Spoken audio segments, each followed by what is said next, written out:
How did you discover that this was your passion? I didn't discover it, it discovered me. And I really thought I was going to be a waitress my whole life.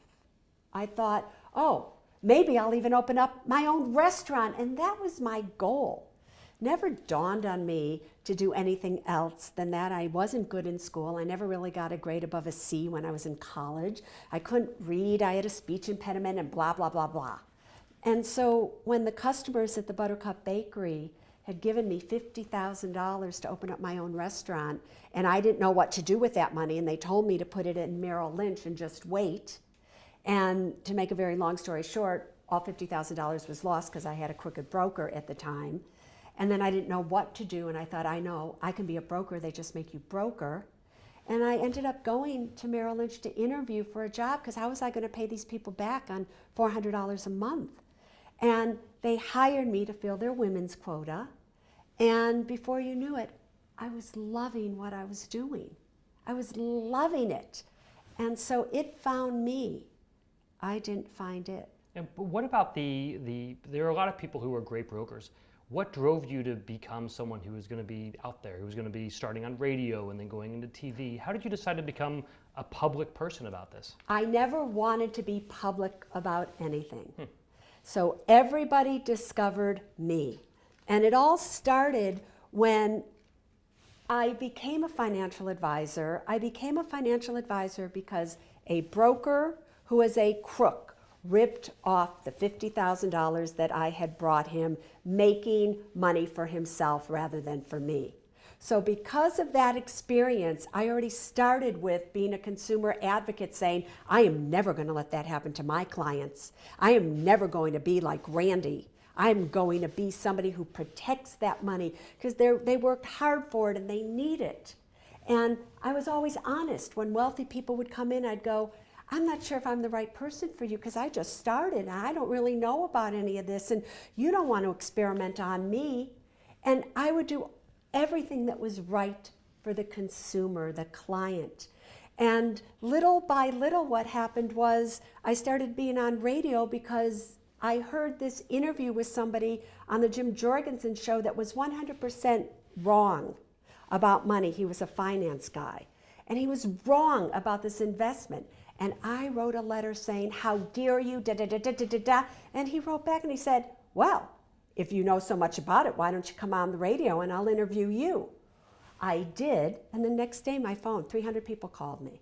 And then I started being on the radio, and then I started being on TV, and then all these things started to happen, but it was never that I set out ever to be the world's personal finance expert. I never set out to be the #1 New York Times bestselling author. I never set out to have my own show. It all just came because I kept going for it and going for it. And when anybody asked me to do anything, I said, okay. And one thing led to another, and there you are. Is it worth going to school? Is it worth getting saddled with those kind of debts? Yeah. What's your take on that? Sometimes it's worth going to school, and I have to tell you, sometimes I don't think it is worth going to school. I'm a tremendous advocate of a community college until you really know what you want to do. I'm a tremendous advocate of vocational colleges so that you can get a job and do something and get paid for it. Am I a tremendous advocate of going to a school for $50,000 a year and graduating with $200,000 of student loan debt with an English degree? No, I'm not. The school will never make you. You make your school. So it's not where you went to school that's going to determine whether you're successful or not. It's what do you do with the education that you're getting.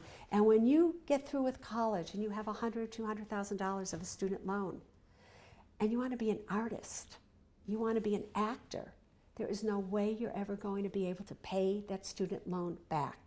Now you are trapped in a system that doesn't allow you to be what you really want to be.